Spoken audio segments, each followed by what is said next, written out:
आज्ञा केते नेता खंडा जोड़ुଛି संबित राउतरा कौन देवाशीष सान्द्रा परा फटो रखिलेनी सी जी भाया कहते चांचिकी कथबार्ता करुँच आउ कई नुहति एवं आपड़ देखिए बद्री पात्र भी सेमती कहते नवीन बाबू मझे मझे चकमा दियंती दल को मजबूत करने ना चर्चा रही सेटा समस्ते आश्चर्य हो जाती नवीन पट्टनायक गोटी चालन समस्ते भाविले ये झुमुकार दले विधायक पूर्वतन विधायक मेली होटेल रे मिली फार्म हाउस रे मिली से भितर केते जन को नवीन बाबू सस्पेंड करि पारंती दलरू विताड़ित करि पारंती एक्सपेल करि पारंती एभली चर्चा हेउथिला किंतु हठात जो समय रे विधायक मानकू डाकी नवीन निवास रे नवीन बाबू आलोचना करुथिले सेही समय रे दुई जन विधायक को निलंबित करदेले पुणी को विधायक को केन्दुझर टाणुआ विधायक सना महाकुड़ू को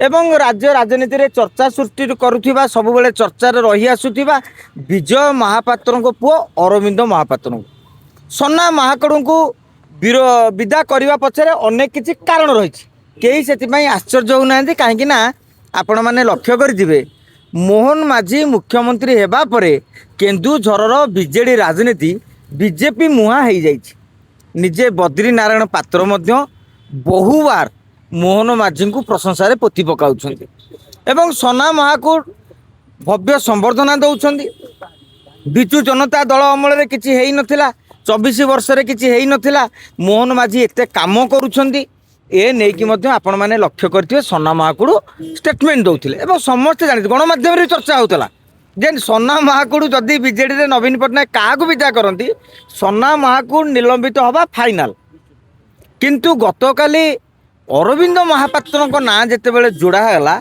समस्ते चकित हो गले कौन से भितरिया क्या जना ना कौन सी गणमाध्यम रे केबे खबर प्रकाश पाई ना जे अरविंद महापात्र आ दलीय लाइन रे नाहंती बोली मु तो देखुली फेसबुक रे मकर रे से जो छाड़ी नवीन बाबूर फोटो अच्छे शंकर भी फोटो अच्छे जो मकर अभिनंदन जन से कारण जो सस्पेंड कराला सबुठार आश्चर्य कथा है बीजेडी बहु वरिष्ठ नेता सहित आम जोगसूत्र करूँ विभिन्न चैनल लगे भी खबर खोजा चेष्टा करूँ जे कौन घटना घटी कौन सी वरिष्ठ नेता ठोस भाव में कही पाइले समस्त कहले यहीटा आम गोटे चकित जे कौन अरविंद महापात्र को कहला गालू बुरुड़ी मारियापाई किसी नेता कहले गुइंदा तथ्य नवीन बाबू पाखे एत गुइंदा तथ्य रही ए जो हारी नेता माने एकाठी होउछंती तार उद्देश्य जानी पारु नाहंती तेणु ये गोटे गप कौन पाई रचना करागला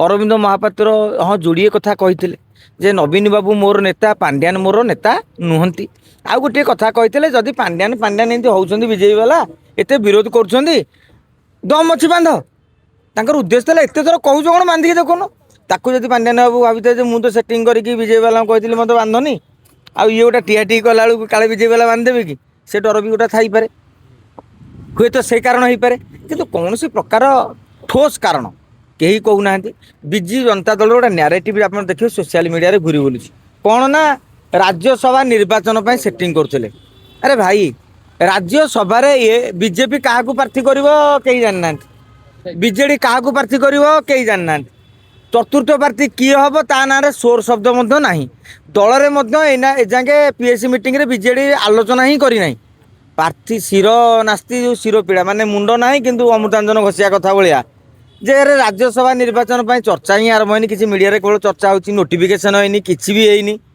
सी कौन चक्रांत करदे विजय महापात्र कौन चक्रांत करेंगे अरे सी तो बीजेडी ना बीजेपी रे ना तेणु जे राजनैतिक लोक सी आउ कौन बरा दुकान करता ना चा दुकान बिकुता विजय हाँ तो राजनीतिक लोक राजनीति करेंगे पाख नेता बहुत भेटिया जी आंचलिक दल नहीं कि ना से मुख्यमी सांगे आसछंती ना गणमाध्यम कौन गोटा मंतव्य देइछंती से सीधा सड़क कहते मो सारे किए आलोचना करना ना विजय महापात्र भी स्टेटमेंट देइछन ना अरविंद स्टेटमेंट देइछन बीजेडी वाला किसी नवीन को निष्पत्ति बस इज ऑलवेज राइट जड़े नेत्री कहते आउ जड़े नेता आउ टे आगू जा कौन कहले जे नवीन बाबू को बोपांकर से दल हो तेणु जेहेतु नवीन बाबूर बोपांकर बापांकर दल से तेणु मन इच्छा सी जहाँ करें तेणु आंकर दम थे ये करें ना ए भितर आउ गोटे कथा उठुची अतनु सब्यसाची नायक किसी खेल करदे कि କାହିଁକିନା ମହାକାଳପଡ଼ାରେ ପୋଛି ହେଇଯାଇଛନ୍ତି।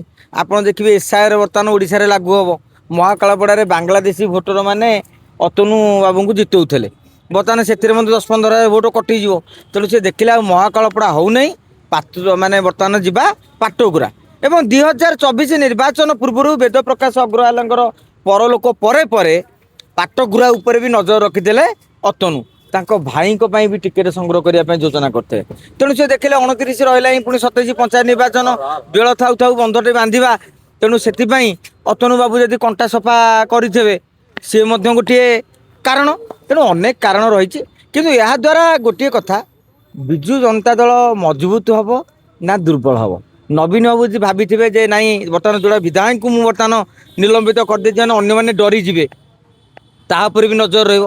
ଯଦି ଆପଣ ଦେଖିବେ ଆଉ 7-8 ଦିନ ଭିତରେ ଆଉ ଯେଉଁ ଅଂଶୁମାନ ମହାନ୍ତି, ଆମର ସମ୍ବିତ ରାଉତରାୟ, ବିଷ୍ଣୁପ୍ରଦ ରାଉତରାୟ, ରୁଦ୍ର ମହାରଥୀ, ପ୍ରଣବ ବଳବନ୍ତରାୟ, ଯେତେ ସବୁ ନେତା ସବୁ ମେଳି ବାନ୍ଧୁଥିଲେ, ସେମାନେ ଯଦି ଆଉ ଏକାଠି ନହେଲେ ଆପଣ ଜାଣିବେ ନବୀନ ପଟ୍ଟନାୟକଙ୍କର ଏଇ ନିଲମ୍ବନ ମେଡ଼ିସିନଟା କାମ କରିଛି।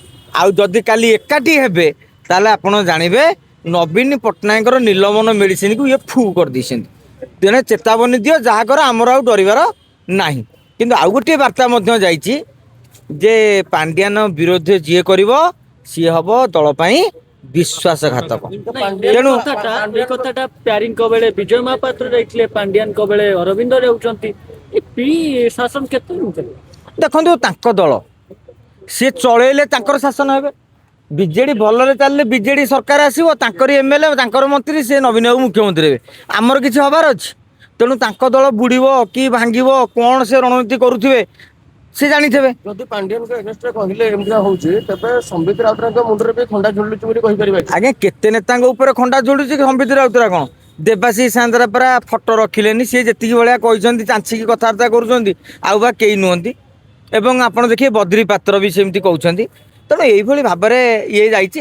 ତେଣୁ ଯଦି ରାଜନୈତିକ ସାଟାରେ ମୋତେ ପଚରାଯାଏ ପ୍ରଶ୍ନ, ମୁଁ କହିବି 1995 ମସିହାରେ ବିଜୁବାବୁ ପାଇଥିଲେ 46ଟି ଆସନ। 46ଟି ଆସନ ପାଇଲା ପରେ 2000 ପୁଣି ବିଜେଡି ସରକାର କରିଥିଲା। ତେଣୁ ନବୀନ ବାବୁ ଭାବୁଥିବେ 46ଟା ଗୋଟେ ଭଲ ଅଙ୍କ ବୋଧେ, ତେଣୁ 48ଟା ହେଇଗଲେ, ଜଣେ ହାରିଗଲେ, ଆଉ 2 ଜଣ ପଳେଇଲେ। ତେଣୁ 3 ଜଣ 51ରୁ ପଳେଇଲା ପରେ ଆଉ କେତେ ରହିଲା? 48। ତେଣୁ ଆଉ ଯୋଡ଼ିଏ ଖଣ୍ଡେ ବିଦା କରିଦେଲେ, ବଦ୍ରି ପାତ୍ର କି ଆଉ କାହାକୁ ଗୋଟେ ଟାର୍ଗେଟ ରଖି ବିଦା କଲେ 46 ହେଇଯିବ। ପୁଣି 46 ହେଲା ବେଳକୁ ପୁଣି ବିଜେଡି ବିଜେପି ମେଣ୍ଟ ସରକାର ହେଇଥିଲା 2000 ମସିହାରେ।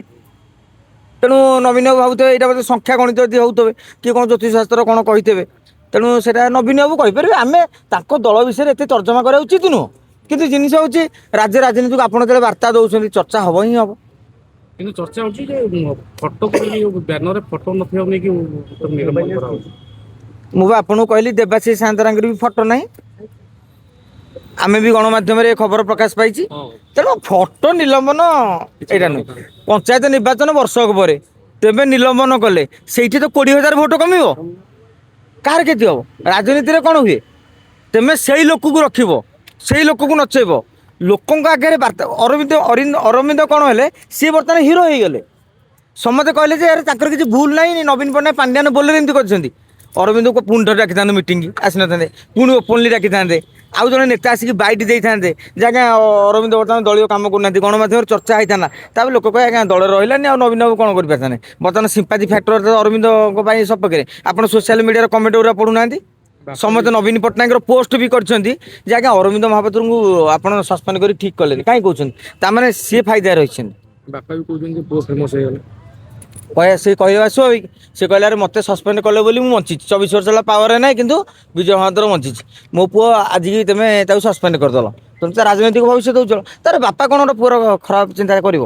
ତେଣୁ ଆମେ ଶୁଣନ୍ତୁ, ବିଜୟ ମହାପାତ୍ର ପୁଅ ହିସାବରେ ମନ୍ତବ୍ୟ ଦେଇଛନ୍ତି, ରାଜନେତା ହିସାବରେ ନୁହନ୍ତି।